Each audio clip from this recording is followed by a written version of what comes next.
This is John McEntee here for the Rock Fantasy Files. This is the Latem Files, episode number 2.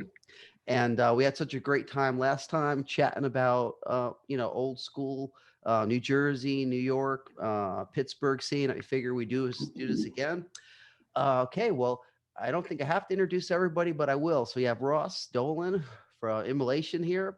What's up? We have Mark Mastro from Rottrevore, Eviscium. Sharon Bascovsky. Is that close enough? That's close enough. Good.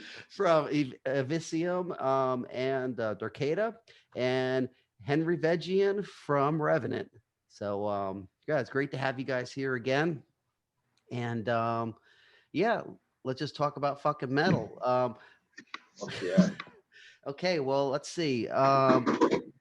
I guess we wanted to kind of start with, how we started, I guess playing guitar or whatever, whatever you play bass guitar, how we got into it in the first place. So that's for shits and giggles. Let's go with Ross Dolan first. Okay, so let me see. When did I start? I was probably 13 or 14, maybe. And I had a friend who was a bass player. He played bass.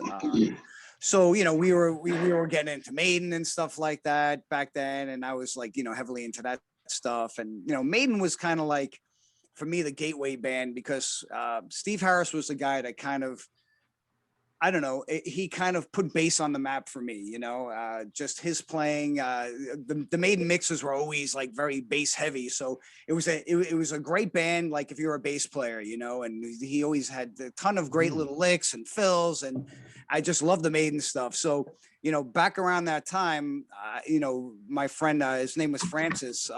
He was actually a really good bass player. He was like self-taught. I think his mom was a piano teacher. So he came from a musical family. So that was it. I mean, he started just showing me stuff on his bass guitar, and I thought it was just cool to be able to play some stuff like the beginning of Killers or just other kind of stuff that he would show me at the time, just simple stuff. So so that's kind of where it started. I kind of got the bug that way through a friend. And then I had a neighbor who was had an old bass guitar, he was selling for like $35 back in like 86 or something like that, 85, 86. So I bought it. He lived around the corner from me. So, I saw he had it and I was like, oh, I'll buy it from you. So it was like $35 and I got it. And that was it. That's where I started playing. So back then it was basically, trying to, learn some of the Maiden stuff and, whatever stuff at that time I was listening to. And and that was it. As I got into heavier stuff, I tried to, play like, some Slayer songs. Like I remember playing a lot of stuff off the first Slayer album, at least trying to, like trying to learn how to figure it out and spending many hours at home, like with that kind of stuff, just sitting around the stereo and listening to stuff you liked and trying to just play it, So, a lot of trial and error there. And I realized, this is going to take me more time. So, but anyway, so that's kind of how it started for me. You guys were talking more specifically about instrument stuff, right? About playing. Yeah. So that's kind of how it started. And, so once I started playing bass, I eventually met, I was in a small, a local band, which is more like a thrash band.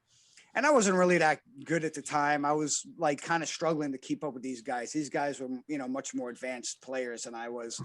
And it was my first like real band situation, other than jamming with a friend of mine. We used to, play some old Slayer songs and, try to write some original stuff. But it wasn't until I got in with this thrash band that I realized, wow, this is cool to be actually performing with a full band, with drums and, guitars and a singer. But that was short-lived because they eventually got another bass player that was much better than me. So I was only in the band for like about a couple of months, like 2 months. And I think I was mostly there for the fucking car rides, picking guys up, until they found a better bass player. So around that time is when I met up, well, I knew the Rigor Mortis guys. I used to go to their rehearsals all the time. And I was, getting into much heavier stuff at that time. This was probably like late 87, early 88. And our old guitar player, Tom, came to see me at my job one night. I used to work at a hardware store. And he came to see me one night and he was like, hey, listen, Andrew, our bass player singer quit. Andrew Sakowitz left Rigor Mortis. And he's like, we need a guy. We need a bass player. So, okay. So I felt more confident joining Rigor Mortis because it was stuff I was like really into, wasn't like the other band was more like a thrash band. Not that I didn't like thrash, but I was already kind of crossed the Rubicon into the heavier stuff. You know what I'm saying? So nice. Yeah, so that was it. I mean, I joined, Rigor Mortis for a hot minute, and then we changed the name because Andrew left the band, and we decided it was probably best to change the name since it was his kind of thing. So that's when we started Immolation, and that's when I really started to get really serious about my playing, because it was kind of like, all right, do or die now. This is something I really wanted to do. Bob was starting to write some newer stuff at the time, which was the song Immolation and Dawn of Possession. So I was learning that stuff with, him coming over to my house, showing me that stuff. And, just a few years I had under my belt playing, nothing, I had no professional schooling or anything. It was just kind of, playing by ear. But it wasn't until we started the band together that I started to focus more on my playing. And I think this came up last time, but like right before our first show with you, with Revenant and Ripping Corpse and Deranged over at Nyack at what was it? Blondie's. Yeah. About 2 weeks before that show, Tom, pretty much came to me and said, hey, dude, he's like, I'm going to be concentrating more on my guitar playing. So, you're going to have to sing. And I was like, oh, awesome.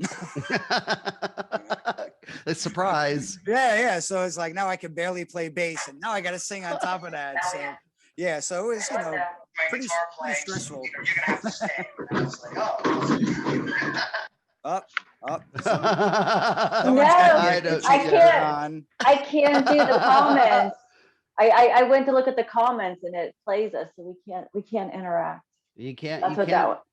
Don't you have that little thing on the side? You could hit the volume thing for each video. You should be able to turn that down. Oh. But yeah. So it's like, now I can play bass. You see it? Pedri, can you do it? Can you do it? I don't see it. Yeah, I got it. It's over to the right side. It should be the side closer where it says Zoom. No. I just turned comments off. Okay, just turn it down then. The volume.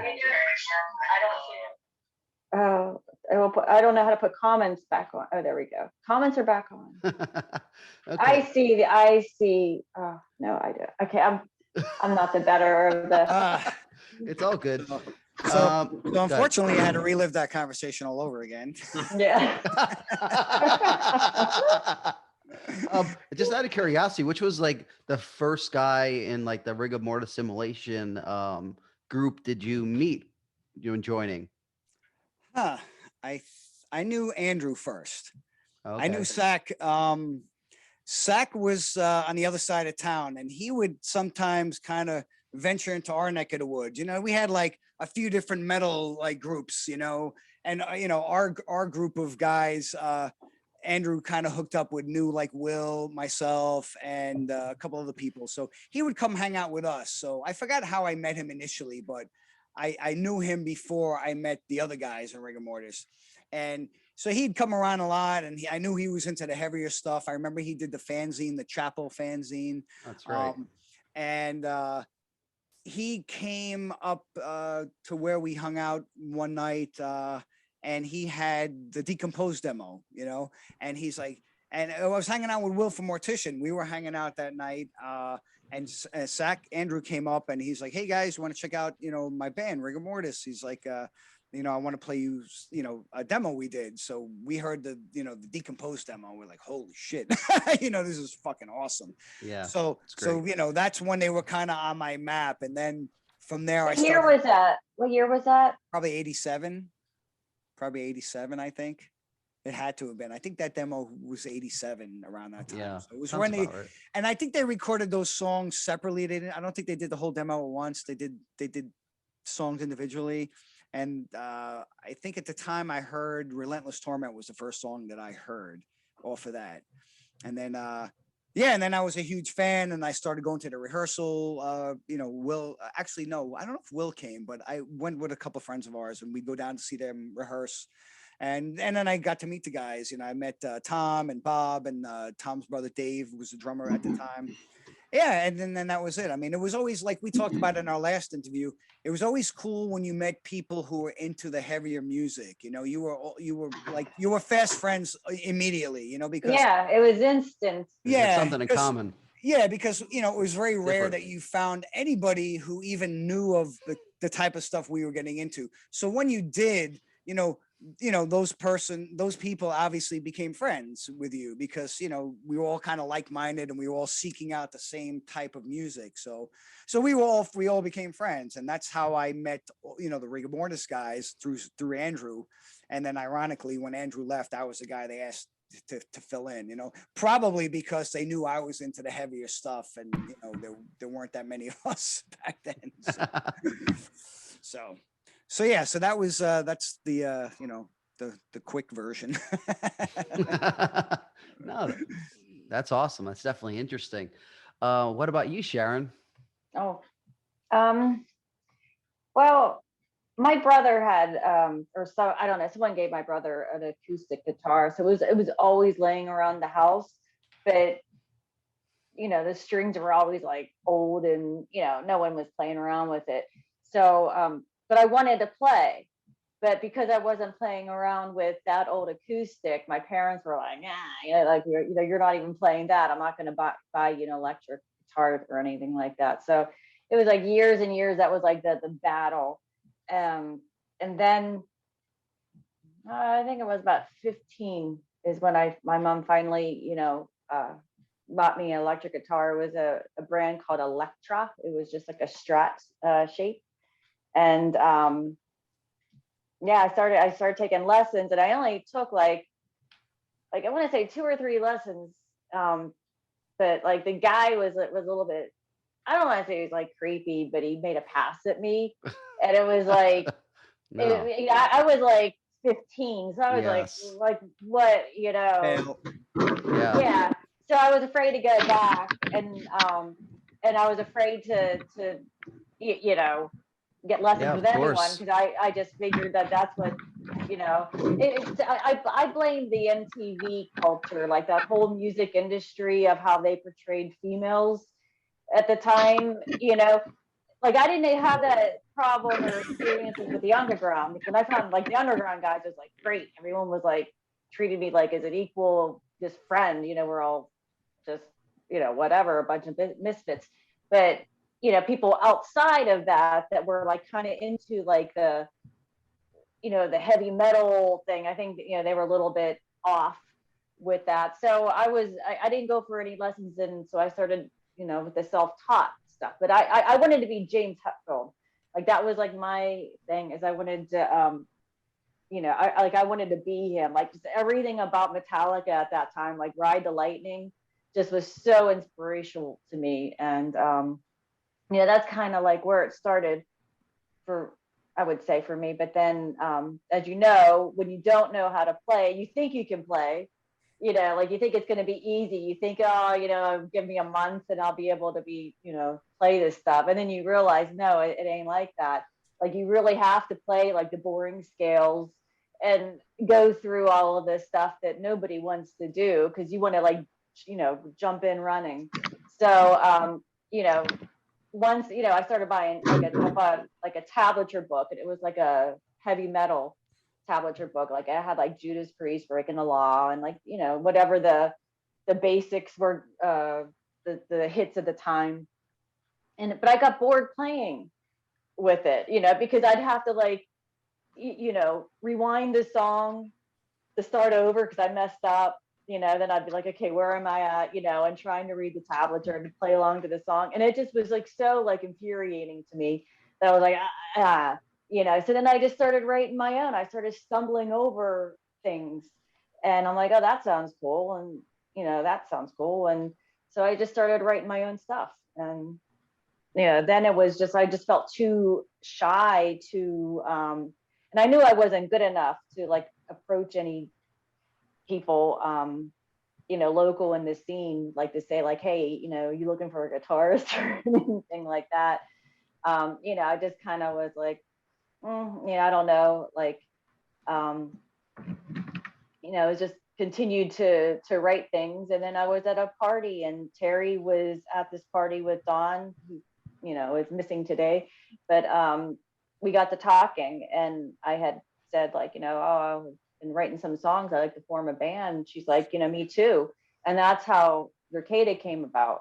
So we, at that time, like this would have been like 87, 88 when we like met, and she didn't have a drum set or anything. And so, it was like, well, I'm gonna find you a drum set, and took her a while to, to kind of get used to the drums and everything. So it's like the band, like we were, like the formation of the band was before we actually had the band, because, just trying to learn our instruments to get everything down.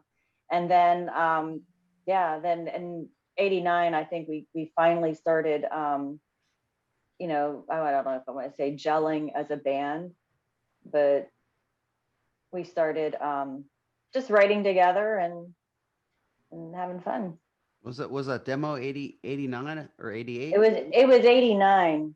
Was it 89? Okay. Yeah, but 88 is when Jeff Cherub was teaching Terry drums. We would go out to the Doomwatch rehearsal room, which is in Jeff Cherub's basement, and he was teaching her drums on their set, and also he was playing like death songs for me to try out vocals, because I wasn't like playing and singing at the same time at that point. And so like this was all happening like in 1988, and getting things together until Terry could afford to buy a drum set.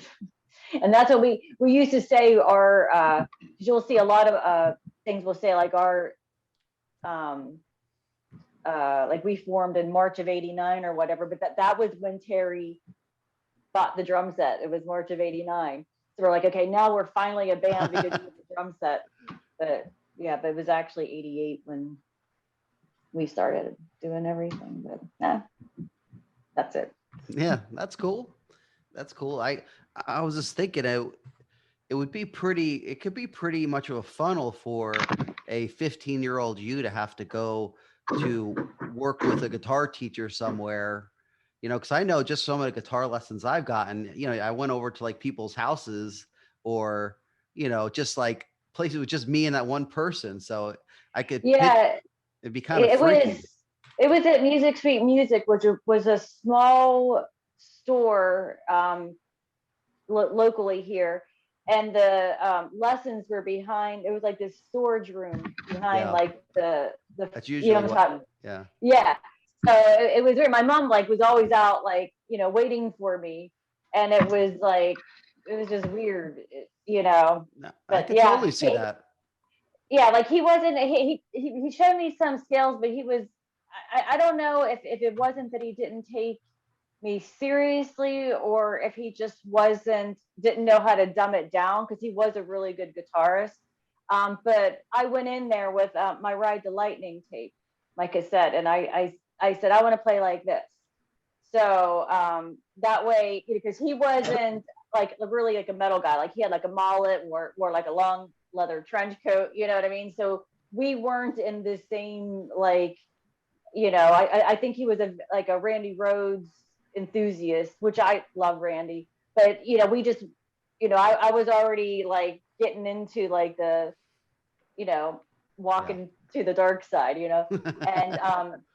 and he would like listen to the cassette that I would take, and he was like trying to figure out the leads. I remember it was The Creeping Death, and he was writing the tab out for me. Like that was like the lesson. I'm like sitting there like as he's like figuring out, like that's not what I wanted him to do. Like I wanted him to actually teach me how to play, to eventually get to that. And I don't know how it ended up that way, but then like he invited me over his house and stuff, and I was like, It got weird. Yeah, And I take lessons now from a guy that I went to high school with. So I'm kind of like late in the game of, trying to figure out learn how to play after all these years. Yeah, So it's never too late. Yeah, never too late. Exactly. Never too late. Yeah, that's amazing, actually, that you're taking lessons now. That's awesome. I've actually been thinking about it. It is. It's everything's like a whole new world. I love it. Like just you get so used to power chords, and whenever Mark and I were just talking about this, when you play like a real chord, how that, opens up so much, just, I don't know, it just sounds so much better. But those other couple strings make a difference. Yeah. Yes, every once in a while you could hit a different one than I guess the low E, right, or something. Yeah. Yeah, that's cool. That's definitely cool. What about you, Mark? Well, I have two older brothers. One's about 8.5 years older than me, and one's about 9.5. So when I was a kid, we're talking, mid 70s. I was always around like the old rock bands, like the first couple Scorpion albums, like Mahogany Rush, UFO, The Sabbath. So it was always that presence in the background. And both of my older brothers, they both played instruments.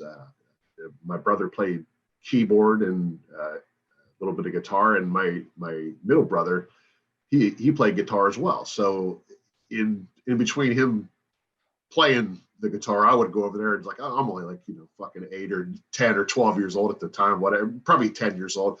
And I just thought that was the coolest thing, having an electric guitar plugged in to an amplifier. Like some old Les Paul copies, or like those old, like that clear Univox.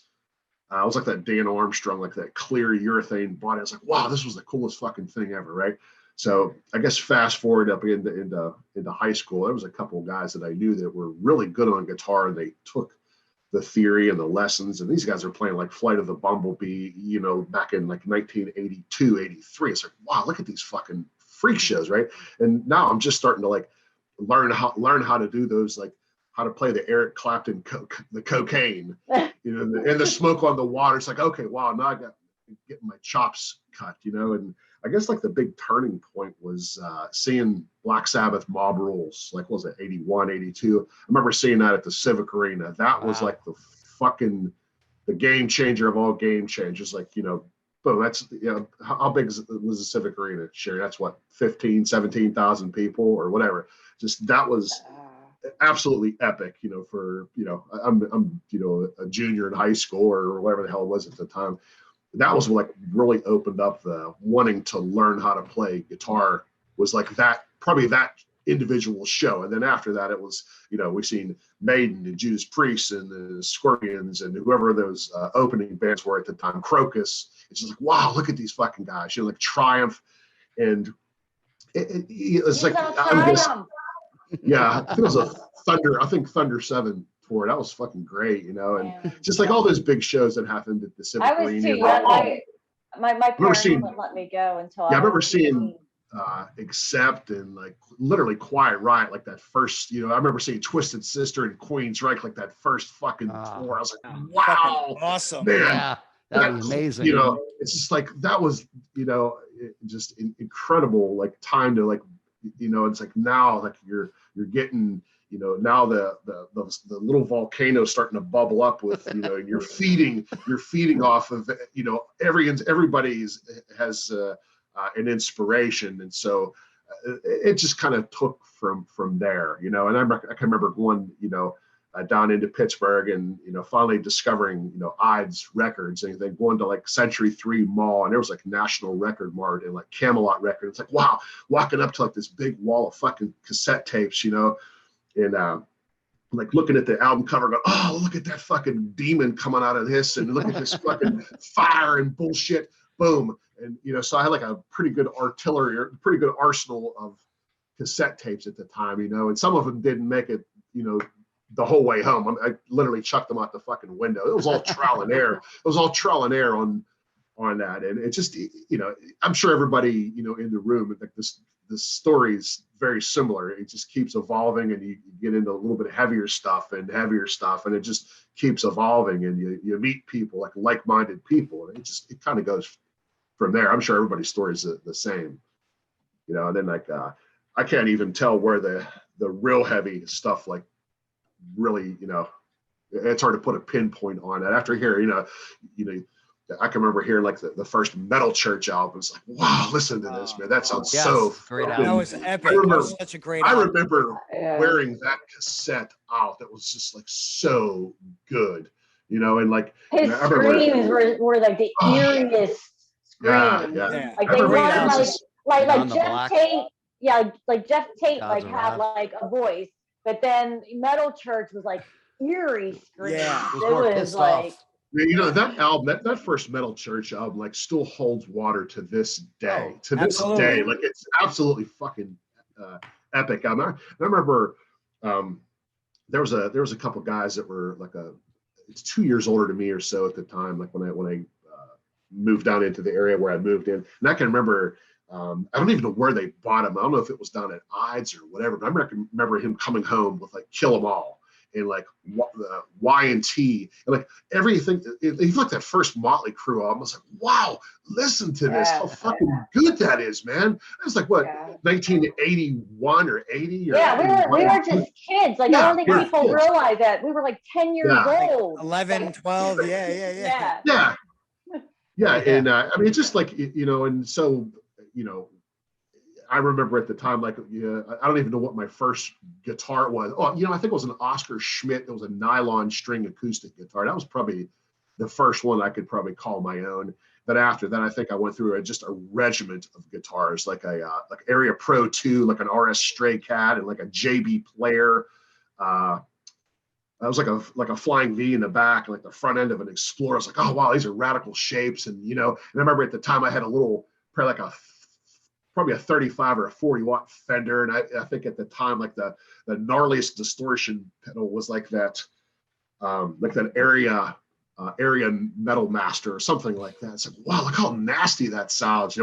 Let's turn the fucking knobs up. And then it just kept evolving. It kept evolving, just like everybody on the planet who got into the heavy stuff. Everybody has an influence from somebody, So that's kind of my half story. Awesome. That's sick. I mean, it's a very common story, but yeah, you have a few more years on us. Yeah.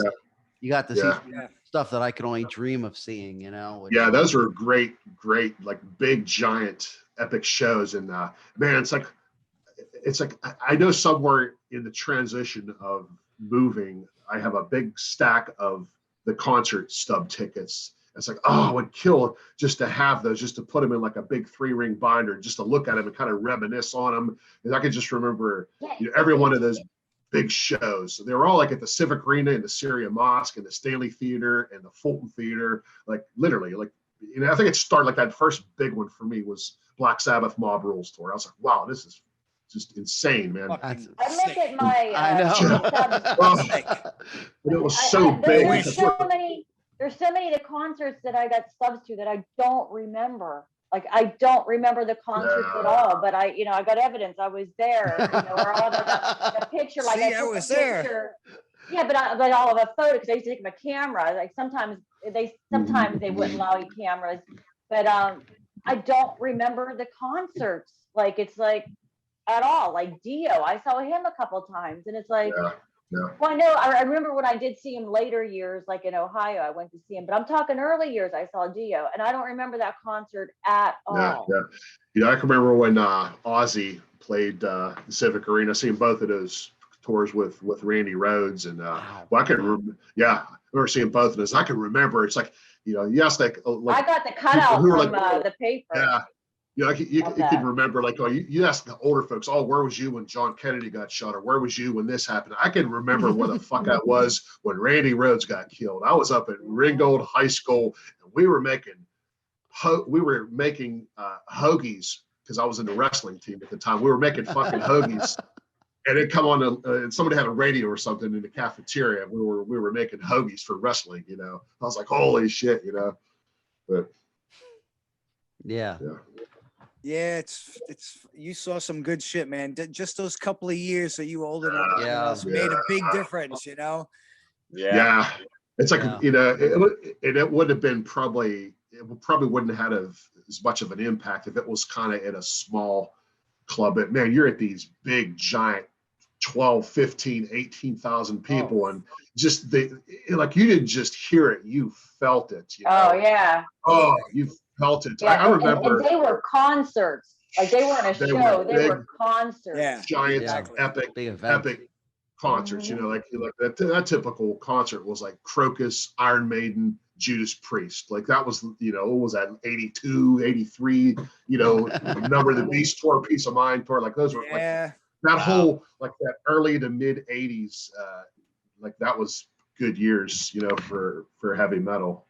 You know, good years. Best. Did you make it to the Born Again tour for Sabbath? No. Ah. No. Oh, You know, I tell you what, that's I don't know what, like that Born Again album is such an underrated Sabbath album. Ian Gillan was fucking haunting on that album, man. Like there's 3 or 4 songs, the 3 or 4 big songs on that one: Disturbing the Priest, Zero the Hero, Zero to Hero. Yeah, Disturbing the Priest, Zero the Hero, and Trashed. Those are the 3 big ones there. Wow, like what an underrated album that was. I fucking love that album, man. Yeah. John and I used to drive around in his car and just blast it. Oh yeah.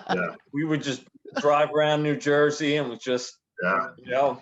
Sabbath is one of those bands that it actually works having the different vocalists because it's just like a different flavor of Sabbath. It's so different. Other bands, like when they change vocalists, like they're usually like, you know, like it no longer works. Sabbath is just like it's just a different kind of good. Yeah, it's like you can't even debate who was the best vocalist. That's like saying, you know, what's your favorite kind of pizza, or what's your favorite kind of beer? It's like they're all good. I love the Dios. The years are fantastic. Awesome. Oh, and so to me, it's like the Bronny James brought it made it creepier. Yeah, honestly, I think Mob Rules might be in my top 5 favorite albums ever. That's a great one. That's a great one. Yeah. I when you said you saw that tour, I was like, oh my God. Bastard. No, I can remember Alvin Lee was the opener for that. I remember meeting a couple of dudes. A couple dudes from high school. We took a bus. It was about a 45-minute, 50-minute ride from where we lived up in the Mon Valley down to 10 years after? Am I thinking of the right guy? Yeah. I love it was 10 years fantastic. after. That's one of the bands that when I was little that I wanted to play guitar. Such a fantastic, like that, just a blistering 70s guitarist. I remember he opened up for him, and but I remember us outside of the Civic Arena. We were, you know, we drank the whole way down on the bus, and we were partaking in the parking lot, and just I remember just being almost in this position right here for about 2/3 of Alvin Lee, and I can remember Sabbath opening up with that EV150, and I was like, I exhumed up out of the blur that I was like, oh my God, this is killer. So it just, you know, I remember that guitar sound was probably the turning point for me of, wow, how heavy can you get that instrument to sound, you know? So that was, awesome. Yeah. Remember those days that, like, everybody would chip in and you'd like rent a school bus and you go to a concert. You'd have like 40 people, and it's like, I haven't done that shit since like the 80s. And you just mentioned like, we got a bus and we went down there to the show. That was like great. We used to do that shit.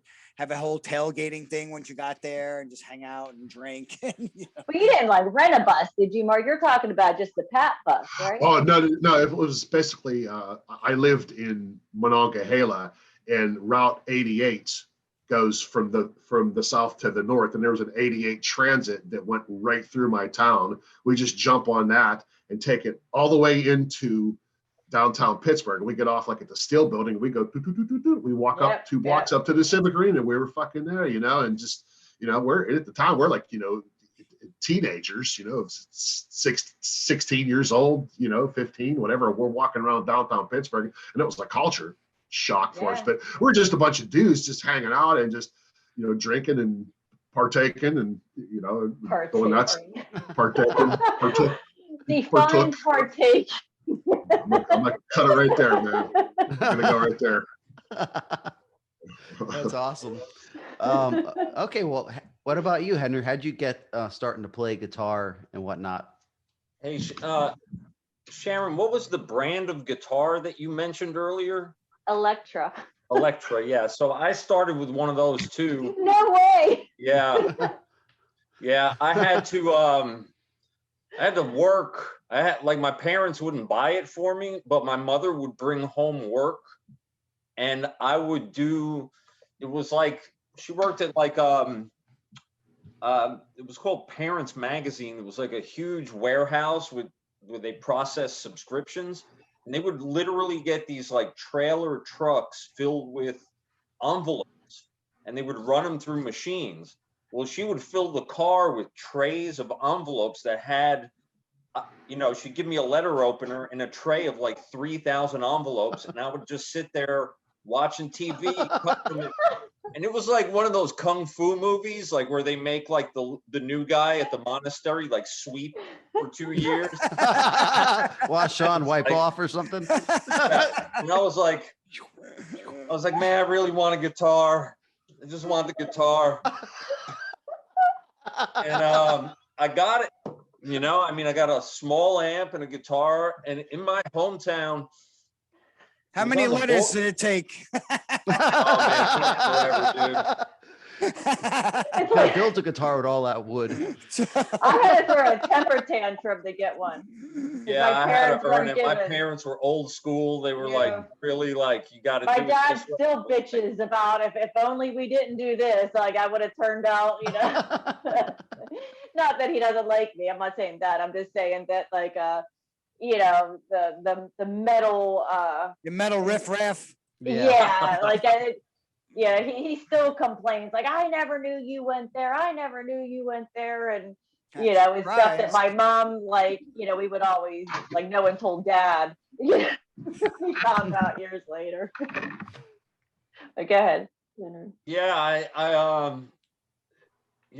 got that little amp and guitar combo at a music store. It was on the border of the next town. It was Teaneck and Bergenfield, New Jersey. And there was a little music store. John, you remember that place? It was called DeBella Music. Oh, crap. I haven't heard that name for years. Yeah. Holy crap. So it was like in a weird spot. And it was like in between two towns. And they sold everything in there, like amps, guitars, drums, and, like sound PA equipment, I think. And that spot there was like, it was a shopping center, and across the street, there was actually an armory, an old National Guard armory that they used to rent to touring bands. So like David Bowie would set up his tours and do the rehearsals in there and stuff. So they had musicians, like they kept going with like, there were just musicians around the place a lot, like professional. Did you ever meet David Bowie? No, I wish. I wish. Like we would hear rumors that like these bands were setting up their tours and they would do like the rehearsals in this huge old armory that they would rent.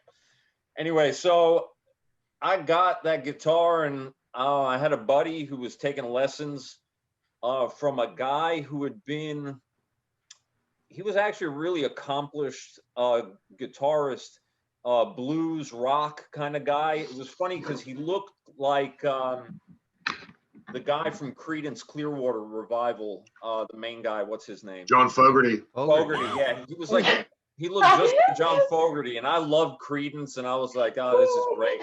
I was like, this guy's cool. Let's take lessons with him. So, I had to do extra dishes and housework and pay for the lessons or work them off. But the guy came by, my parents started me slow. It was like once every 2 weeks, and then we moved to weekly lessons. But, Sharon got me thinking, because she was like, you had to sit there and learn the scales. I actually learned to sight read musical notes instead of tablature. And he was really strict. Like, he was like, you got to learn the basics the right way. Like, That's what I wanted.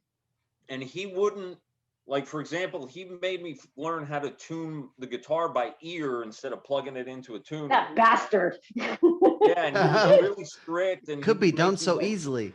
go through the scales. And I had zero musical talent. No one in my family, no one in my neighborhood even played an instrument. So I was like starting from scratch.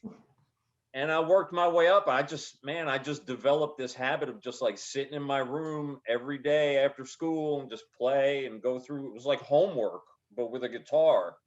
And there were times where I would get frustrated and mad and I just want to play Deep Purple, you know, but I stuck with it. And I step away for a second. sure, Sharon. And Hello? maybe she should mute that. I was waiting for that. John, can you mute her so we don't hear who she's talking to? Hello, doctor. Are my results back yet?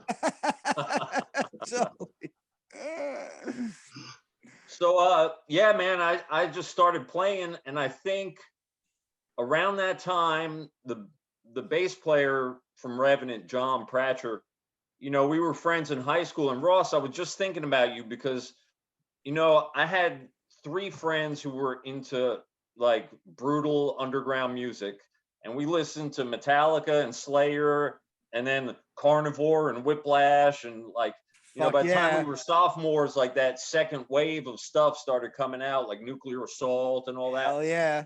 So it was me and John Pratcher and our classmate Keith Huckins. Keith went on to have a great career. He was in the band Rorschach, but then he was in a band called Dead Guy. And they're playing with you in Philly at that show. Yeah, they're playing at the Decibel, the beer fest. Yeah, the Decibel show. I saw them on there and I was like, wow, man, like that'd be cool if I could get up there and see you guys, because I haven't seen Keith, man, in a long time. Yes. Yeah.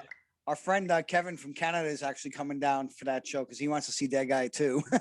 So Keith, I went to high school with Keith from Dead Guy and the guys from Mucky Pup and Jim from Regurgitation. Yep. So I was like, you know, there were other people into this music. Some of them were younger, some of them were older, like the Mucky Pup guys were older. But John, Keith, and I were real tight. And we just started playing stuff. And then I got sidetracked because I borrowed John's bass and filled in because Regurgitation didn't have a bass player. So I went from playing like learning how to play like classical music on the guitar to like distortion pedal, playing the bass with a pick. But that was really instructive because it taught me how the bass was different from the guitar. Like when you're playing bass, you got to really work with the drummer and mesh with the drummer. Sure. Whereas when you're playing guitar, you're working at on another layer. Yeah. You're working with them, obviously, but you're adding another layer. Absolutely. So that was kind of like, you know, that taught me like the different parts have different roles. And around that time, you know, I mean, I was like 15, 16, and Regurgitation got a song on one of those speed metal hell records. And it was like Blood Feast and Prong and Wehrmacht. Like we were like a demo track got put on an album, and I was like, I'm big time now. I'm good. I don't need guitar lessons anymore. This was around the time I met John McEntee. Yeah. So that's when Revenant got serious, and I stopped playing with Regurgitation, and we really started to focus on Revenant. And I kept taking lessons. I took lessons for about 3.5 years, but I started doing my own thing. And someone asked on the Incantation page, John Wolf asked, like, what about like the hardcore, like punk influences that you guys had? I would say it wasn't just like musical stuff that I loved. Like, you know, we always loved like, you know, some of the older stuff like Agnostic Front and COC and those bands. Yep. I was a big fan of like Septic Death and those West Coast bands. I liked a lot too. The Accused, I liked. Yes. but I think it was more an attitude. Like in the hardcore scene, it was like, you know, we don't need fancy shit. We just need some power chords and plug in, and let's just attack the audience. Yep. And I think underground metal picked up on that, and it was like, Definitely. you don't need like, it wasn't like, don't wear spandex and you don't got to look good, Yep. you know, like, or whatever your definition of good looking good was in the 80s. Like, just get up there and play your shit and really attack it, you know? Yeah, it was I definitely a think that- very DIY stripped down attitude, and Totally. without a doubt. Totally. So when that guy asked that question about the punk influence, I thought right away, like, you know, it wasn't necessarily musical. It was more like, you know, just figure it out on your own and teach yourself. So, I mean, listening to you guys, like, you know, you figure it out. Had a little bit of instruction. We all had a little bit of some lessons. You sit there, read some tablature, play along to some priest tunes. But it was also that moment where you're like, okay, I can, you know, the physical training, like I have calluses, I can strum for more than 10 minutes without getting tired. Like now I'm going to do my own thing, you know, Yep. and start writing songs. And like, you know, when we wrote those first Revenant songs for the demo, like, I mean, we were just kind of copying like Celtic Frost and like just playing it faster. You know, that's basically what we did. You imitated what you wanted to do in your own way until you developed an original sound, you know? Sure. Yeah. I mean, we did a shit ton of covers at that first show, if you remember, you know, because Yep. we didn't have enough original material. So, but that's a really good point that you brought up. It was very much like that attitude, you know, it was a very DIY, very much so, you know, and that's a very good point. It wasn't like you could go to a music store, you know, like Sharon, like she went in, that guy was like a Randy Rhoads guy. You couldn't ask him to be like, okay, how do I sing like this? Like there was no vocal instructors. How do I play death metal? How do I play death metal? Let me go to the death metal record. It was store.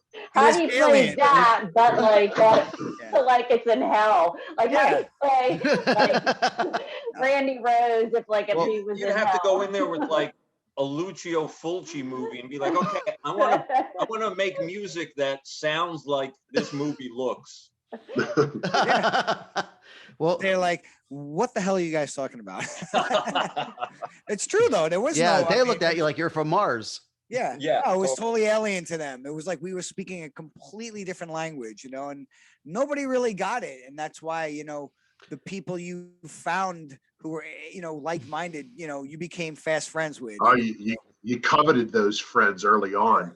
Sure. You coveted them. What's weird though, and this is what I find is fascinating, is it was when like it wasn't just Pittsburgh and New York. I mean, it was global, like everywhere, all about the same time. There were kids our age that were progressing from like the heavy metal, you know, getting into like from like I guess to thrash, and then finding into the whole death metal realm. And so it's not like, you know, it's not like how like there's the internet where we're all like, you know, kind of like aware of each other. You know, this was all like just random, like little spots around the world. It was just amazing. Well, I mean, look, we all met like 30 plus years ago, and we're all still friends. And we, you know, it's cool to see everybody. It's, you know, so you know, we've made really long-term, you know, relationships out of what we've done with the music, you know, and it's awesome to meet so many like-minded people around the globe. I think that's probably the coolest part about what we do, you know, really. Yeah. You know, it's probably right, Sharon, like that, just Sharon's point about like, there was just like this global explosion of just, you know, kids who picked up instruments and just figured it out. Yes. Like if you think about that, it's like, you didn't really need a lot. Like, you know, you bought your bass for $30, Ross. Like, my guitar and amp were probably like $80 for the combo. Yeah, you know? I don't think it's funny because I know some people, like when you try to like the younger generation, when you try to talk to them, they're all like, oh, you're an elitist, you know, and they don't get like trying to tell them like, no, we didn't need any like bells and whistles. And it didn't matter like who you were. It didn't matter your gender, your color, your race, none of it. It was all who could do the heavy.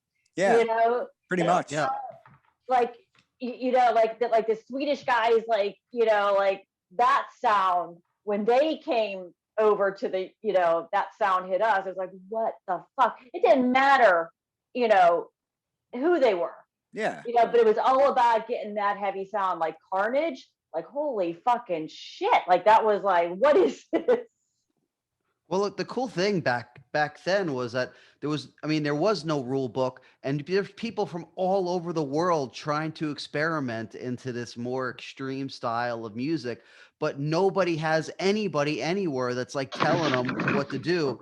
It's just it's a totally different world than it is now. Now people know about death metal, but back then, we just knew we wanted it to be as heavy and aggressive and over the top as possible.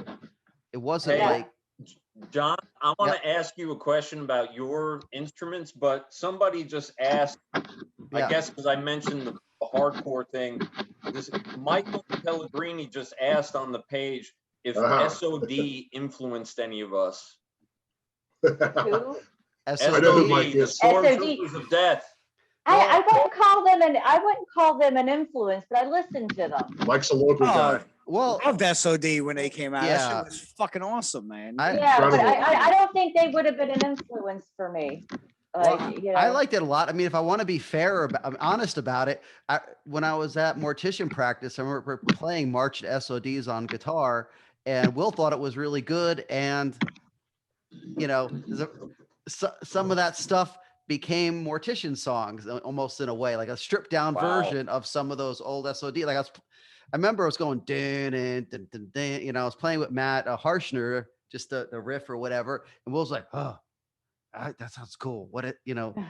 Let's use that. And I'm like, yeah, but that's SOD. You're like, we can't use that. and then we just took it and we just played it like super simple, like took out all the chunking almost and just made it like, a couple of chords and said, it was like the opposite of Henry it was speeding like up Celtic Frost. Yeah, it was like taking the riff, it was taking the riff and just bringing it down to its most primordial state, and then I think it became like I don't know, maybe it might have been in Mortal Massacre. I can't remember the song, but I just remember playing it at practice, and it was just so funny because we were just like, we're just playing an SOD song, and next thing you know, it's a Mortician song. So yeah, I got a little story about SOD. So I guess it is kind of an influence on some of the stuff I've worked on. But I like that out. I thought it was great. I mean, I used to jam out to that album all the time. It was really one of the first releases that was that fast. So it was that kind of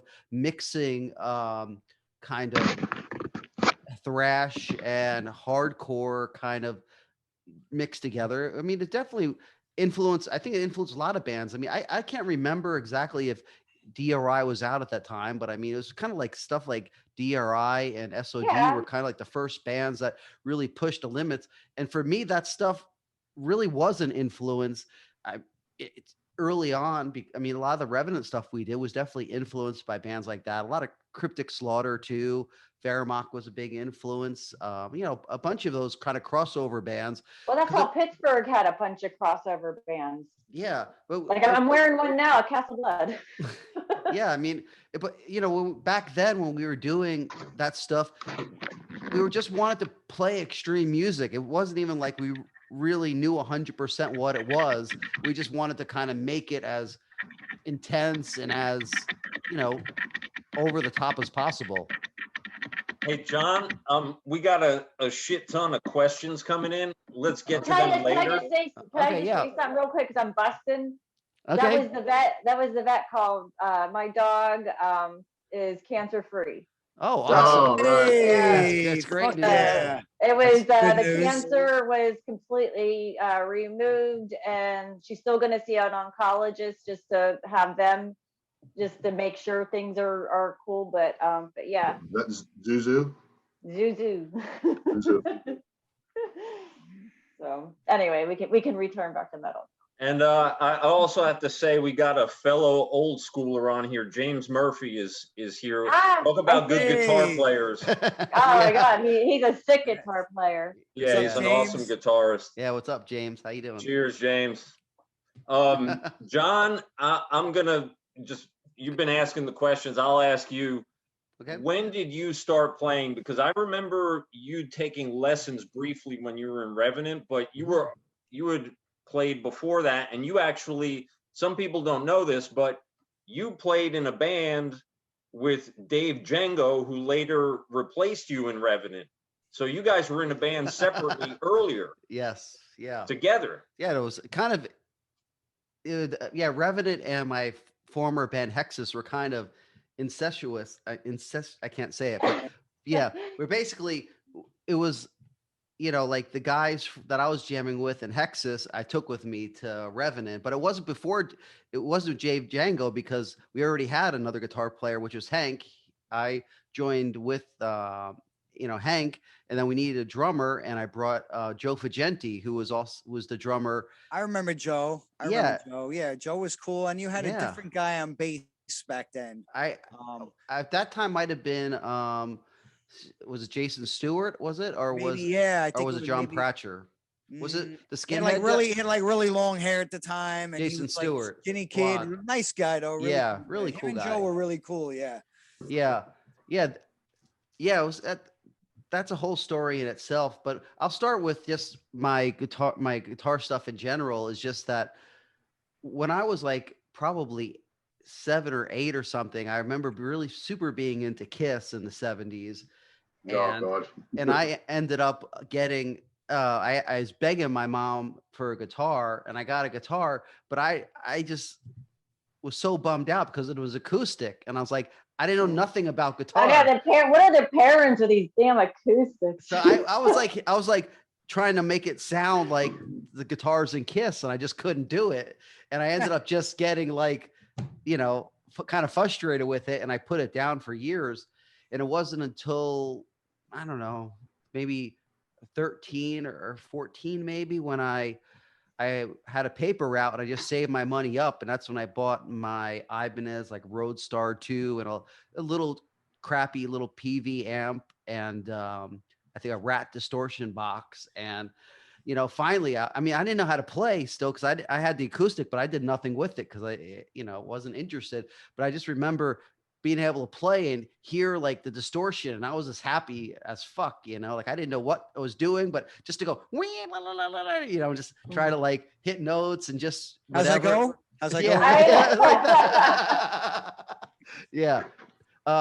So that was like a scene of deliverance. Yeah, I know. Sample that. Yeah, exactly. Yeah, basically I just took guitar lessons from some dude in my school, kind of a heavy metal dude, because I was really into regular heavy metal stuff at that time. A lot of Scorpions and Black Sabbath and Iron Maiden, then even more commercial bands like Rat and Motley Crue and all those kind of bands. So I had this teacher. He taught me the basics. You just learn the notes, some generic scales and a couple power chords. I remember the first song I ever played, I think, was AC/DC's Highway to Hell, which was, I was super psyched to be able to play that, just to, sit around all day and just do just do that for like hours. But I thought, I was like, I remember even calling my friend across the street, be like, I could play a song, and He's like, I know, I can hear you across the street. yeah. Over and over and over. Yeah, exactly. I learned that. Like, I think Looks That Kill was like my second song that I learned or something. And did you learn like the whole song, or just like the key parts? Because I would only learn like the key parts. Same with me, just parts. Just parts. I didn't really know. I didn't learn the whole thing. I mean, Highway to Hell, I was able to play it. It wasn't 100% right, but my guitar teacher kind of showed me like the ghetto version of kind of playing the song. Just the main root notes and stuff like that, so I can get through it. Kind of, I think, just to give me confidence or whatever. And then, basically, as soon as I would just jam with anybody that I possibly could that was into metal. I try to play songs like Holy Diver or Queen of the Reich or something like that. Just songs that we thought were pretty cool back then. And then, eventually I got my, what I consider my big break to join a cover band, which was called Hexus. And I was super psyched because I remember I met Dave Kwan at the China Club at some shows, and he had like he would come to the China Club and he'd have like Anthrax shirts or like old Celtic Frost shirts and stuff like that. And I was just like, well, they were not old; they were just Celtic Frost shirts back then, I guess. Yeah. But anyway, I just remember like, oh shit, this guy's really knows the deal or whatever. And I joined that band, and I was super excited because they were playing Metallica songs and Anthrax songs, and I was still learning for those guys how to even play those songs because that was kind of advanced for me, but I was super just excited to do it. I mean, we pretty much sucked, but the fact of just, doing it just meant the world to me. I was super excited, and then, Whoa. okay. Yeah. Time's What up. was that? Yeah. Time's up. Okay. Did I had some beans for dinner. But anyway, yeah, then basically, Musical fruit. John's getting the cane. yeah. Stage cane. But yeah, Gong that show. what was it? Once I met Hank, though, it was kind of about a year after I was playing at Hexas. I remember meeting Hank and Jim Plotkin. I guess you guys would do like the record store runs every kind of weekend. How did you guys meet? Just like was that I used to work at Record Town in Bergen Mall in New Jersey, and they would just come in, and we had a really small import section, and it kind of sucked because I would just buy I would buy all the records there that were good, so probably when they came in, it would probably always sucked or whatever, but I seen them come in. They had like Celtic Frost. One of them had Celtic Frost. I think one of them had Voivod on back of their jacket, and had all these other logos painted on the back of their jacket of bands I never heard of before. I think like Pap Smear and I can't even remember. But I Pap Smear is like the band. Like anytime I watched your Necrophagia. Yeah. And you brought up that speed metal. Yeah, yeah. And it's like anytime that comes up, I always think of Pap Smear because they're on it. I have Pap Smear was that Die Killing is great. That was awesome stuff. But yeah, I just remember. I don't remember exactly how we met. I probably just like forced myself into the conversation somehow. I don't know. Do you remember, Hank, how we actually kind of started talking? I think maybe you probably just bought something or whatever and just started talking, because I know I was like blown away that there was somebody in our area that actually liked underground metal and stuff. I was just like, holy crap, No, I think, who knows, maybe I gave you or Jim gave you a regurgitation demo, or it started something like, hey dude, check out my band or something like that. And next thing I knew, we were jamming at Joe's house. And and do you remember when Joe took lessons from Reed St. Mark? That's funny you brought that up, because I just spoke to Reed St. Mark on an episode of Rock Fantasy Files on Celtic Frost, and I asked him about that, and he couldn't remember doing it. Yeah, because it was like 50 years ago. Yeah, exactly. But I tried. I did everything I could to try to remind him, but he just couldn't remember. But it's just funny because I know we were always hoping that we'd go over to the house and meet Reed while he's teaching them. And for some reason, he'd always be gone by the time we were there. Yeah. But so Joe, Joe was taking lessons. You took some lessons. I think you were at the community college for a little while. Did I remember that? Did you take a class there in guitar? Or something? I took it was like supposed to be classical sight reading, but ended up being this old jazz dude. So he kind of showed me more jazz. Mm-hmm. But it was still sight reading. Yeah, that I was doing back then. I was just trying to learn as much as I could. And then I think after that, I can't remember if it was before that or after that, I had lessons with Ed Furman too from Hades. Right. Did that for a while too. Oh yeah, he was a good guitar player, man. Yeah, exactly. So I'm just blown away hearing that, like how different, like all of us had like someone around that we kind of like learned from or figured it out, and like we just found each other. I got to ask you guys though, because it dawns on me at some point we all got stuck doing vocals, right? Sure did. Oh yeah. Shit, it's true. Yeah. Yeah. Wow, yeah, totally. Because I Yeah, got the shaft too. I never John was wanted- the Yeah, I never Bradford. wanted to be vocalist at all. Yeah, me neither. Yeah, Me me neither. Harry was I supposed to didn't be want the to be. vocalist. Yeah. Mark, did That's you the do any fucking vocals? worst. Yeah, you did vocals and Yeah. Yeah. Me and Chris Weber shared vocals back and Yeah. forth. That's what I Like thought. like all the releases that I was on, like obviously with the years that I was in, like me and Chris Weber like shared like equal vocals, you know, like there was So you guys were like a carcass, except yeah, but you wanted to do vocals. The Yeah. rest of us well got kind of like pressured into it. yeah. yeah, it was, I can't say it was by default, it was out of necessity, like we both wanted, not that we both wanted that alpha male role with the vocal, it's just we thought it was going to be kind of cool, both of us doing alternating Cookie Monsters. So that was where we landed. I thought it was awesome. I used to love watching you guys play because, like, one of you guys would be singing like the deepest low vocal ever, and then the vocals would switch, and the next one would be just Yeah, as Mark deep was and- always Totally, Mark was, It was like, just like total both- guttural. Yeah. Well, I had a little bit more body to mass to fat index than Chris did. Plus, I think I had about, 8 million more cigarettes than him. So, so it was.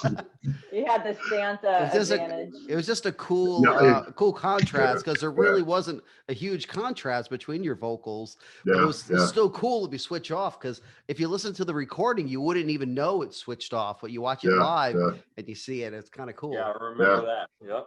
Right. Ross, how did you figure out how to do two things at once? Oh. I remember asking you, Ross. I had 2 weeks before that show. 2 fucking weeks. And like I said, I was still like trying to learn, how to play, play the songs. So, I was able to at least play the songs on bass comfortably. But once they threw that into the mix, I was like, oh, fuck, I got like 2 weeks now to get this down. So, yeah, it was challenging. I remember I used to sit there and I used to just like tape the lyrics up like on the wall and just sit there and just kind of play and kind of read along and and that was it for the first 2 weeks before the show. That's all I did over and over again. We didn't have a ton of songs. We maybe played like 3 originals at that first show. And then we did sang one song. Yeah, Tom. Let me see. The covers we split. So like I think Morbid Visions, I think Tom sang. We did Regurgitated Guts by Death. I think maybe I sang that one. I think so. And then then Bob sang a song too at one of the shows. Not Bob that sang one. Rain and sang Blood. one of the Rain and Blood. He sang the Slayer song. That was great because Bob. He's not here right now. But, that was classic. He knows what we're talking about.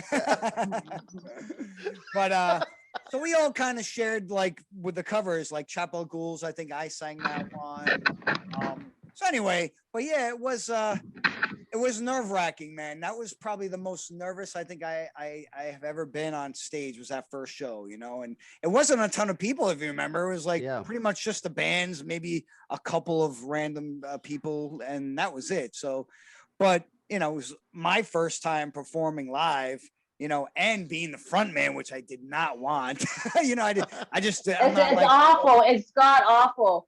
Yeah. I don't know why anybody wants to do it. Like there's people that willingly want to do it. And I'm like, why? And after that first show, I was like, man, why did I get stuck with this now? Like I was nervous as hell, man. I was stiff. I just was not. It took me a long time. It took me many years. I'm talking like a lot of years before I felt comfortable live, before I could go up there and not like think about it anymore. But a long time, I'm like, 15 years, maybe it came slow for me. I never felt comfortable live. Yeah. I don't feel comfortable live at all.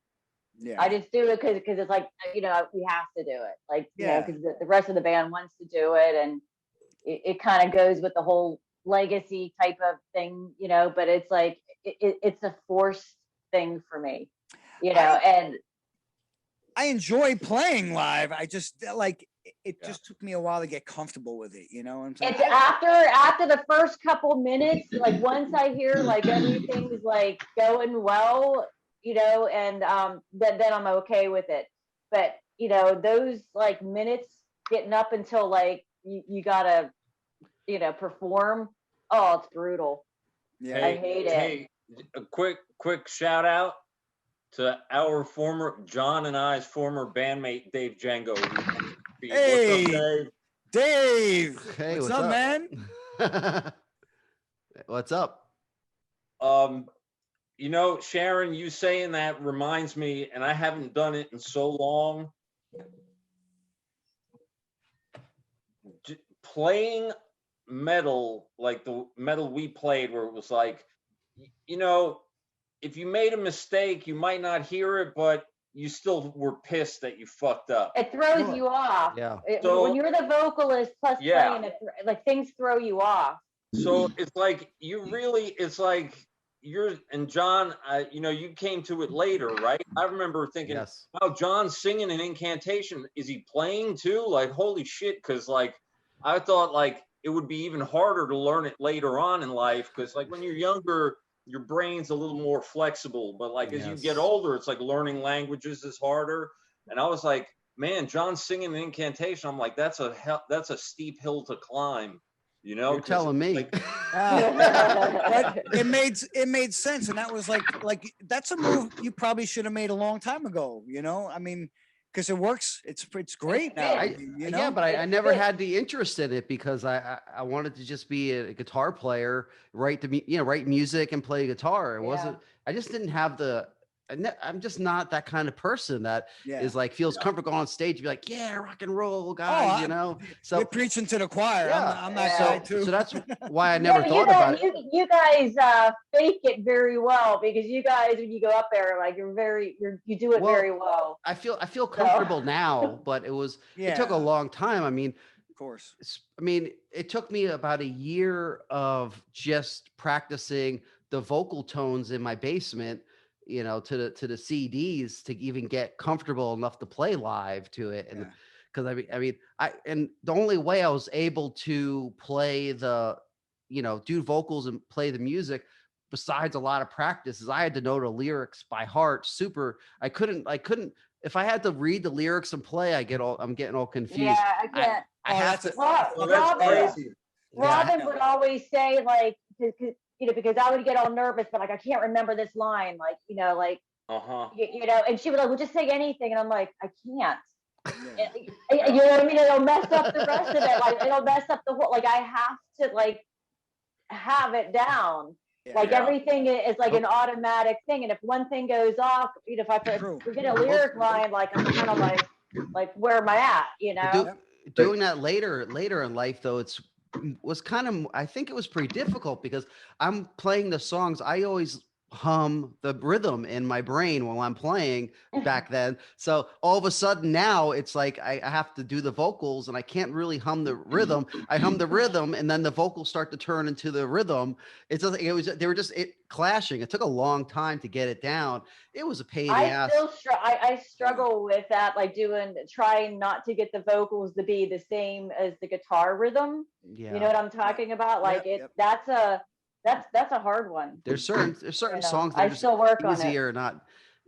It's a pain in the ass. It took me, it was a year of like just practicing it, and then it was like probably about 5 years of doing it live until like I felt comfortable on stage. Like I would do it because out of necessity, and I had the passion to play. I wanted to do it. I knew that I had to do it, but I always would be kind of down on myself. But it was like a certain point where it was just like I did it, and I was like, I listened back to something, I was like, oh, that's pretty good actually. Like it was actually finally up to my standard of like what I thought was good. And then it started to build so much. So you're fortunate, that you get a lot of live practice. It helps. It helps. And it helps, I never had to talk to the crowd before, so I didn't know what to say so I had to think about it. And, thinking about things to say. That's the most awkward thing. Just for the record, John used to give me a hard time and be like, dude, you got to be more brutal. And like, yell at the crowd. And I'd be like, I don't want to do that. Robin, Yeah. Robin does that to Irony. me.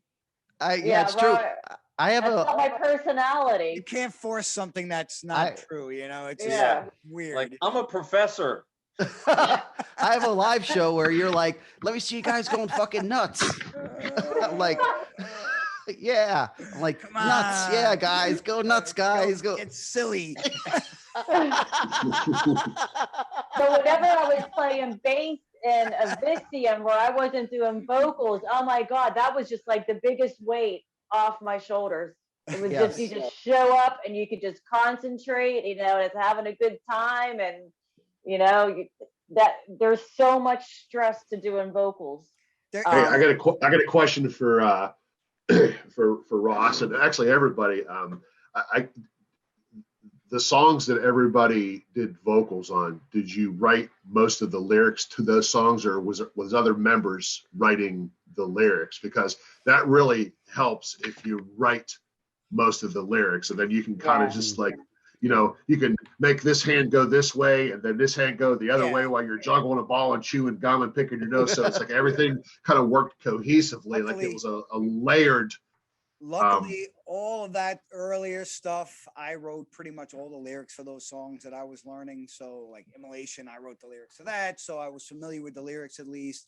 Dawn of Possession, all the first album stuff pretty much, you know. Tom chipped in a little bit here and there. He had a lot of great ideas, but I mean, most of those songs I wrote the first couple of records, you know. It wasn't until like probably on Holy Cult that Bob started taking more of a heavier role, and we started working together more on the lyrics, which was cool. And I welcome that because it was great to have just like, you know, a second set of eyes, a second brain jumping in, you know, different perspectives. Hey, so just to bookmark this, John, if we're going to do this again, Mark's question, Ross's answer, let's do lyrics next time instead of musical instruments. Okay, cool. But what was I was Wait, we need to bring up the zine I know I was before we end this one. We got a list of questions here from people who want to talk about that stuff. Okay, But I just think this is fascinating. Oh, sorry. This is awesome. Well, one quick question I wanted to ask was with you know, for Mark about the Infernal Bleeding magazine. I guess you have a story about that from back in the day. Love to get that. It's the best story. It's the best.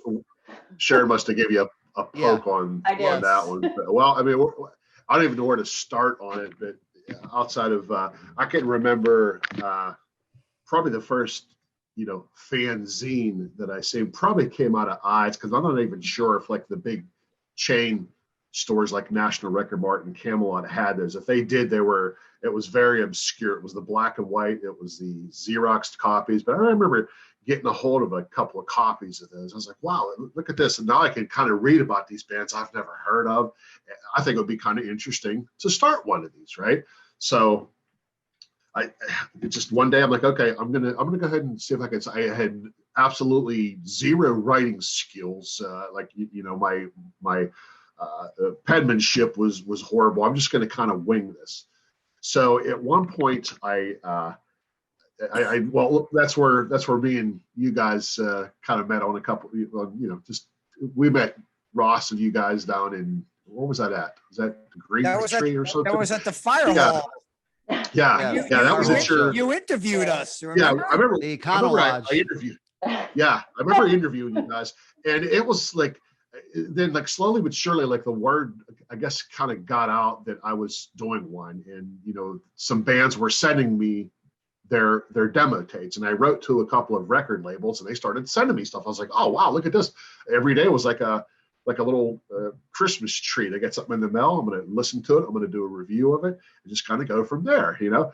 But I started thinking about how the hell am I going to get this fucking printed up? Am I going to get onto the local printer? And like at the time, like, you know, there was like one print shop in my area, and I think he was a Christian guy. He was a very nice guy. I couldn't even imagine going to him with some of these band reviews. He was just like a super, super nice guy. He had like a dozen kids, and they were all in like the business. So I'm like, where the hell am I going to do it? So I can't remember if I heard a rumor somewhere. I actually wound up calling. I'm not going to mention it by name because I don't want any, backlash coming out of this. But I remember contacting a few. Kids to come after you. yeah. Well, no. It was like, how am I going to get this printed like efficiently? I can't just go down to the local, Kinko's and run these off. So I wind up getting a hold of a couple of the copier companies, and I said, and I'm trying to sound like a professional, 2 steps above an idiot. Of how do I get a hold of a rental, like a Xerox type machine for rental? They're like, oh, you want to talk to our leasing department? So now, boom, they fast forward. Hi, this is Bob. Well, I'm just using that because it's like not brand. It's like brand recognition. You say Coke, and it's really a cola, but Well, so hi, this is Bob from leasing. How can I help you? Well, I'm like, yeah, I'm starting a little small publication with Underground, like a music magazine. How do I get a hold of one of your rentals? I'm like, well, we'll just send you out a demo. What? Okay. Well, where do we send it to? So about a week later, here's a knock on the door. Here's a truck backing up into the driveway. Doo, doo, doo. Oh, 2 guys on a lift gate. Pow. Now there's this big, not just like this little tabletop.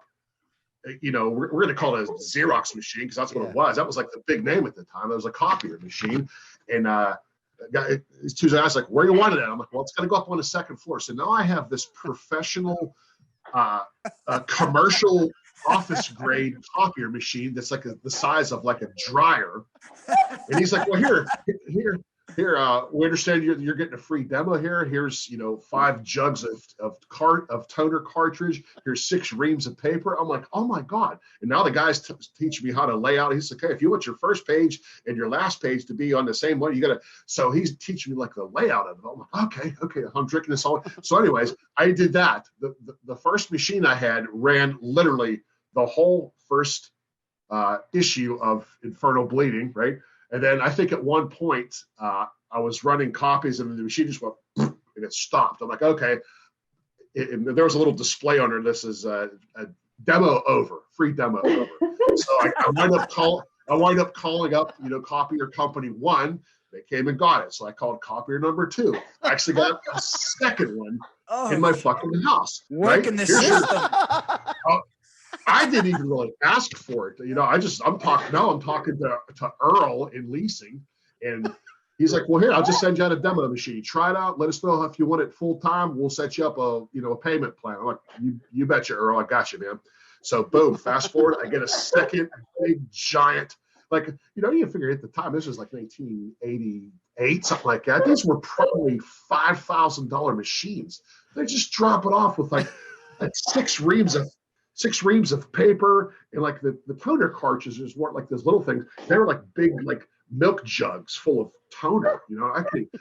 But that was how I got the zine printed. Was I kind of worked the system, if you will. So that's classic. It's cool, So when that one ran out after like 4,000 copies, I call up Earl. Hey, Earl, come get your machine. And I think at the time, like it kind of ran its course, and then that's when like me and Chris kind of started the band, and I was like, okay, I'm done with the zine. Let's start to play some heavy stuff now. So that's how the zine started and ended. More of that DIY attitude, like Henry talked about earlier. It's just like I'm just gonna fucking you print do what you gotta do. You had different colors. I remember because I got like I think I got like a red cover, and then I got like a blue cover, and a green one. So you were really getting fancy. The guy was even like, well, hey, if you want half the page in like red and the other half in blue, and the text, and he told me how to kind of isolate and everything, and I was just learning as I went, and. So when I ran out of one color and I ran out of the one cartridge, I'm like, okay, I'll just click it to red, and boom, I ran a bunch of red copies. I'm like, okay, I'm gonna mix this up with red and blue. Now it's kind of Festivus looking, and so that was kind of why it looks so colorful and festival looking. So it was the free copier machine. So that's a fucking cool story. That's awesome. That's awesome. That's a great story. This is stuff me and Mark. Yeah, this is the stuff that Mark and I talk over on the phone. That's why I'm like, oh, you got to bring this up on the podcast. Yeah. Let's go to some questions, Hank. All right. So I've been keeping like I've been teaching on Zoom all year, so I'm like a pro. Oh, wow. That's the professor in you. Yes. Yes. So here comes here first question for Ross from Eric James. Ross, were you close to the New York hardcore bands? Being from Yonkers, did you follow that scene? I wasn't a huge hardcore guy, but there were definitely a bunch of bands that I really liked. I went to school with two of the guys from Breakdown, from old school hardcore band. I went to school with Don, guitar player, Angela Lily, and Carl Carol. We all went to school together, and they were a year ahead of me. So when their '87 demo came out, I got the demo right away. I saw their first show. They played in Mamaroneck at this old church. So I got to see Breakdown's first show, and I'm still tight with the guys. I was just texting Don today, where he lives right around the corner from where my mom lives in Yonkers. So every time I go down to visit my mom, I sometimes will, stop in, hang out with Don. But yeah, we've been close, good friends throughout the years. So yeah, I mean, I wasn't a huge hardcore guy, but Breakdown I loved. I still love Breakdown. They did the reunion shows a couple of years back. And, I went to a couple of those and with the original lineup, which was awesome. I remember I saw Cro-Mags back in the day when Age of Quarrel came out. They opened up for, I think it was Motorhead at the Ritz. Remember they used to do those, they would be like, Rock Motorhead. Hotel. Yeah, I mean, they had a lot of great shows there. It was always a mixed bag with like Motorhead, like I think Cro-Mags and maybe Death Angel or something like that. I don't remember exactly, but it was something along those lines. So, I saw that. I saw the Crumbsuckers back in the day. I liked some Minor Threat. So I liked some hardcore. I wasn't hugely into it, but I liked what I liked, And it's funny you mentioned the question was about hardcore, because I just met Armand, the drummer from Sick of It All, came up to Rochester this weekend. He was getting some drums out in Buffalo. So I met him through Dan Lilker and his wife Heather. We're all pretty tight up here, good friends. And so he was up. So I got to meet him. He was a super nice guy, So yeah, I know some of the hardcore bands, and I definitely knew the Breakdown guys really well, but I always gravitated more towards the metal side of things. So Yeah, same here. John and I spent a lot of years going to all kinds of shows in the city. We were probably at some of those Cro-Mag shows together. We just didn't know you yet.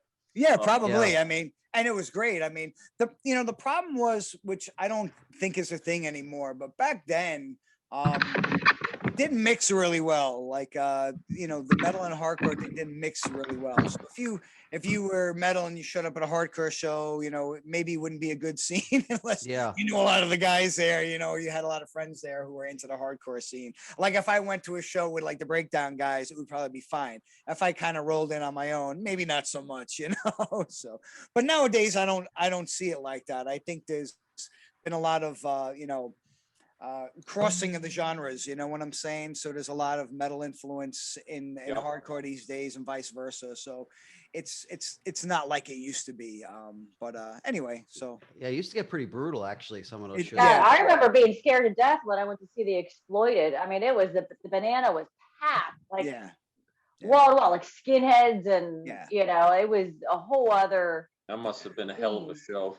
It was, but I was way in the back, so it's not like you can hear it, but I was nowhere near to actually see it because of the skinheads. And someone told me they had razor blades in their boots because they were like, oh, stay away from that. Those people there, they're no up to no good.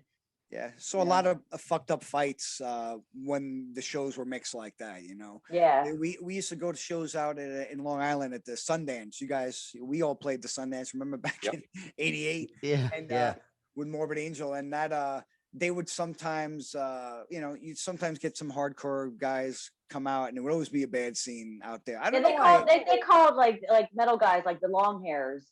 Like I remember like the long hairs, and they were like the skinheads, and I don't know. Yeah, it wasn't a big happy family the way it is now. Even the thrash scene didn't like the death metal scene. They used to, it was everybody was kind of in their own, you know. And it wasn't all those guys, because like I said, I knew a lot of the hardcore guys Yeah. back then.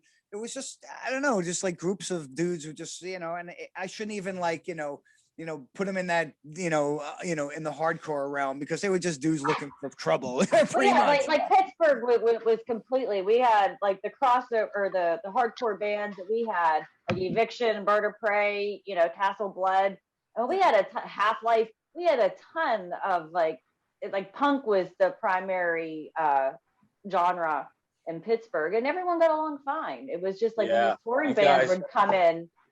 I remember when I was living in Pittsburgh and just loving going to shows at 31st and stuff like that, because it was like you guys had a great scene for that music, and it was kind of under the radar. Like, I grew up, John and I grew up around that New York scene, Ross too. Like, we got to see some legend. I was watching the Agnostic Front documentary that came out last year. It was amazing. It reminded me just what a great scene they had there. And I went to those shows, and I didn't care if anyone wanted to fight or not. Like, I was there for the music. I loved it.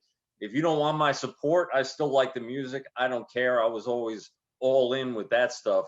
But I remember going and living in Pittsburgh and thinking, man, like, this scene is great. I wish I had this, because I never saw any fights there. Everyone, Well,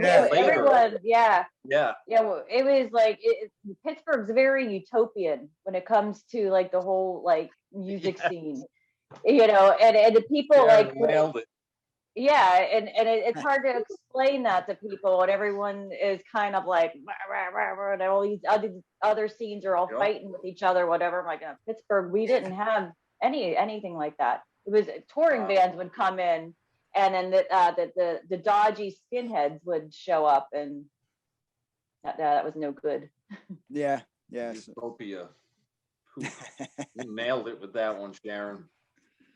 God, I miss Pittsburgh. Anyway, next question. Wilson Tam asked about our reactions to Sepultura's Beneath the Remains. Anyone want to take that one?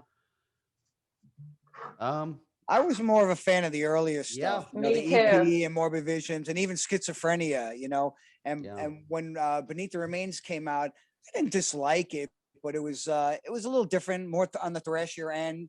I know I could go back and listen to that now and appreciate it more than I did back then, But it just wasn't as heavy. It wasn't as heavy as Schizophrenia. Yeah. I didn't even like Schizophrenia. I was like Morbid Visions. To me, that was it. Like that was dark sounding. I love Morbid Visions, or the Split with Overdose is great too. Yeah. I have a copy of it. Devastation. I have that. The Bestial Devastation Split. So back to the previous topic of like learning to play and sing. I remember John and I figured out how to cover To the Wall from Schizophrenia. Yes. Oh, that was a great song. Yes. And we covered that. It was like 88. I want to say, like, I got right at Studio One, I think.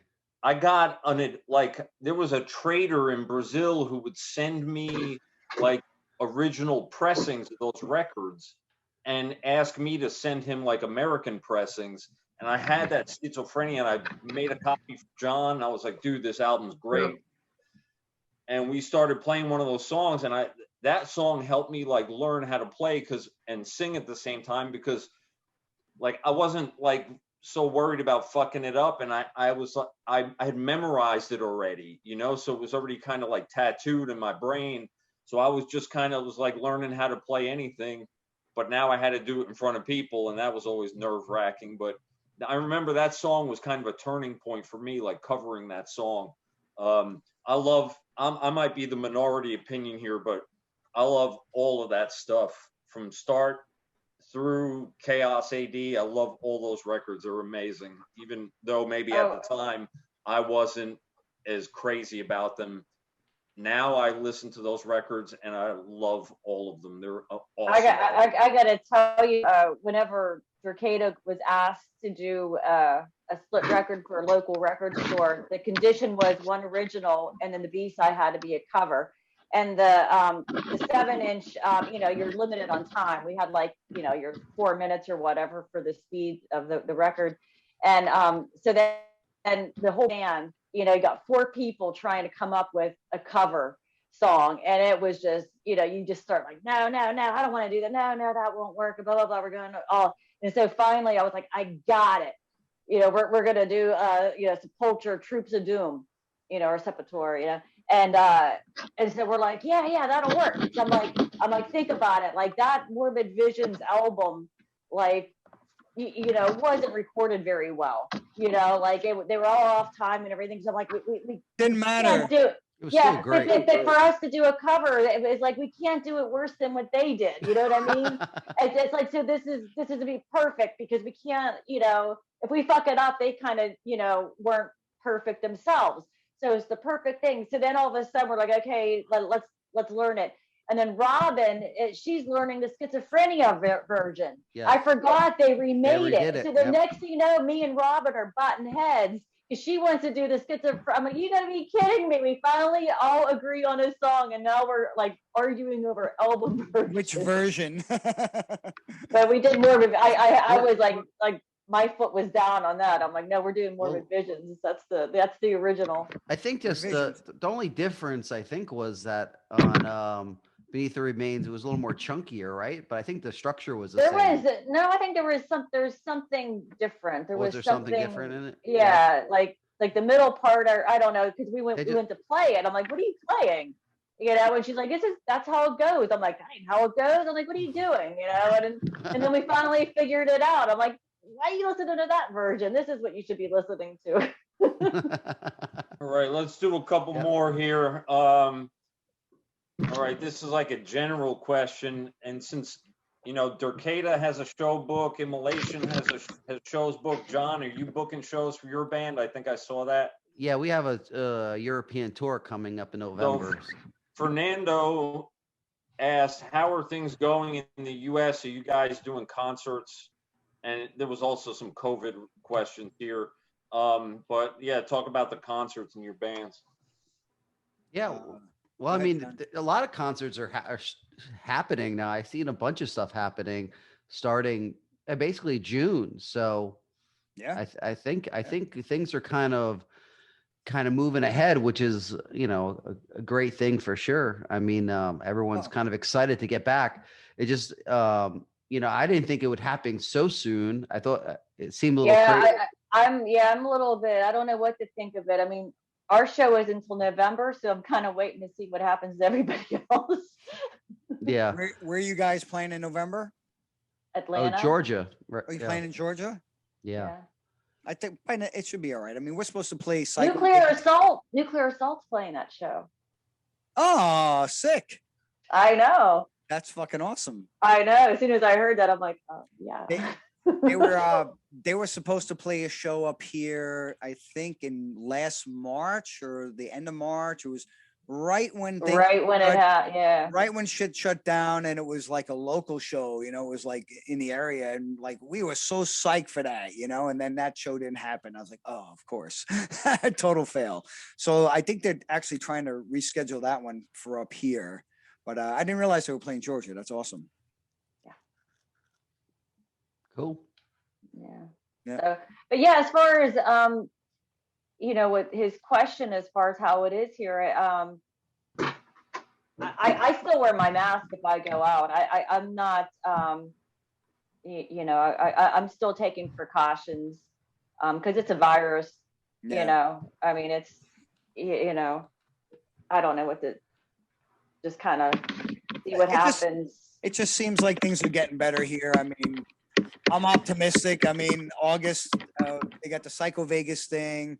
They got the Beer Fest in September. There's the big fest in Mexico City in October. And then next year we'll, hopefully things will be, a little bit more back to normal. Europe, I don't know. Europe's a little rougher right now, but yeah. I mean, I guess we were lucky we had the vaccines roll out on the earlier side. So I think we all got our shots already. So. Yeah, I think all of us are vaccinated, right? Yeah. So I am. Yeah. Yep. I have my second one in about 2 weeks. Nice. Yeah. I'm good with that, but yeah, it's just crazy. So I mean, I appreciate it because like you see now, like we were a bit of a mess last year, and then other countries went into full lockdown, and we were like, no, we want to party, and then it was like 500,000 dead, and it's like, what the hell's going on? Yeah. Now we got our act together, and everything's going down, and these other countries who had their act together don't have it together anymore. Yeah, it just Like, sucks. what's going on? That's the Like, all world. you got to do is get the shots in people's arms. Like, just get it done. I tell you, 'cause when it hits you, you don't know. Like, what surprises me is how confident people are in their bodies and their immune systems, that they think that, like, oh, if I get it, I'm not going to get it bad. Look at Brian Patterson. Yep. I mean, we lost people we knew. Sure. And I mean, I was texting him just hours before he died. Sure. You know, it's like I had no idea that was going to happen to him. But I've had so many friends that lost their mothers or fathers, and it really is heartbreaking that a lot of people don't want to take it seriously or just wing it. Or even when they do, you still get chaos. Like, like Germany had its act together, and now they can't get people vaccinated. It's like, so this isn't a conspiracy because everyone's doing everything in different ways.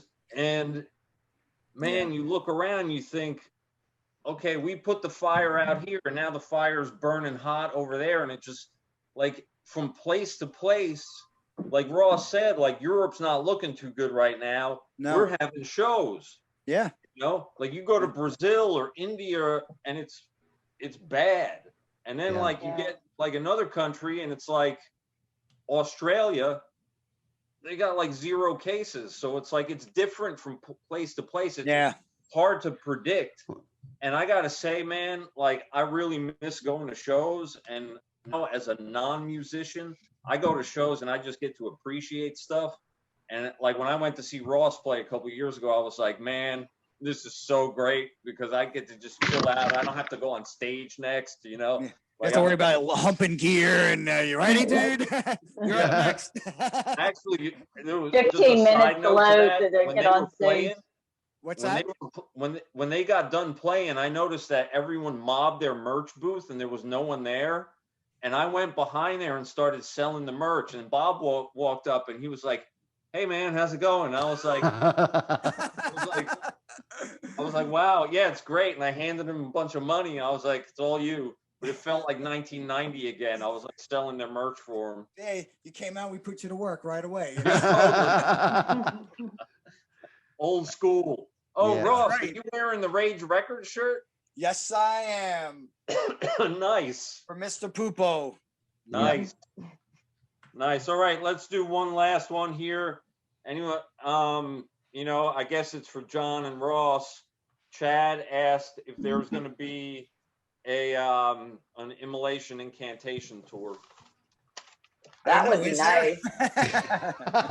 Yeah, I mean, I don't think it's ever out of the question. It just never seems to, happen. Or I mean, it happened in Brazil. It was great. I think that would be an excellent tour. See, we actually we tried that one time, but there was a big fail on that one right at the beginning. So that was that's true. Yeah. So that was in was 01. We tried doing it. Yeah, and it was the second show in. Fucking, that was an absolute fail. It was us, these guys in Goat Horror, and second show in Queens. Their old guitar player, Mike Sayers, got stabbed really bad in the arm. And my friend Chris got stabbed. Used to be in a band called Death Ruin. Yeah. It was just a bad scene. Yeah. So basically, and if I remember, all your merch got stolen that night out of the van. Yes. Yeah. So I remember that. I lived in Pittsburgh and I emailed Chris. Back. He got his face slashed. He got it pretty good, man. It was fucked up. It was a bad scene. Yeah. So needless to say, like the second show of that run, they had to drop off for obvious reasons. They didn't have a singer and guitar player and they had no merch. So yeah. So we had nothing. So, as much as you like to be the trooper and carry on, it wasn't a good scene for that. And it was a big problem too, because we were dealing with Finberg at the time, and he just gave us hell for the whole thing, which really kind of soured the waters, because obviously Yeah, I remember it was a little weird. he was just being really, really a dick about things, and so that kind of put a wedge into it. But it's to me, it's really sad because we always have so much fun every time we hang out and Totally. play with Immolation. So it's never like we don't want to do it. It just never seems to work out. We tried to do it. It didn't work out. And, I know. It's like but that. hope, but no, but never say never. I mean, I'm 100% Absolutely. into it. Be a blast, Totally. It's like we had to take John out with us a couple of times. Yeah, I play with Immolation, so that's right. yeah. All right, guys. John, I'll let you wrap it up because I feel like I'm turning into Johnny Carson here. I know, but you're doing good. Yeah. Okay, well, yeah, well, I guess that's it for tonight. Hell yeah. No, it's been a blast. It's great to have you guys here, and we'll try to do more of these in the future too. Sure. Just such a great dynamic to be able to chat with all you guys. Totally. And yeah, just thank you everybody for checking into the Rock Fantasy files, and checking in from the Incan fan page. It's totally awesome. Just support metal, support the underground, support real record stores, buy stuff from the bands, do whatever you got to do to not be a poser. So thank you very much. And if you can, like and subscribe to the Rock Fantasy Files YouTube channel and whatnot, and support metal. And thank you, Ross. Thank you, Mark. Thank you, Sharon. And thank you, Hank. I appreciate it. See you guys. Thanks, Sean. See you guys. See you See you guys later. Bye-bye. See you guys. All right. Peace.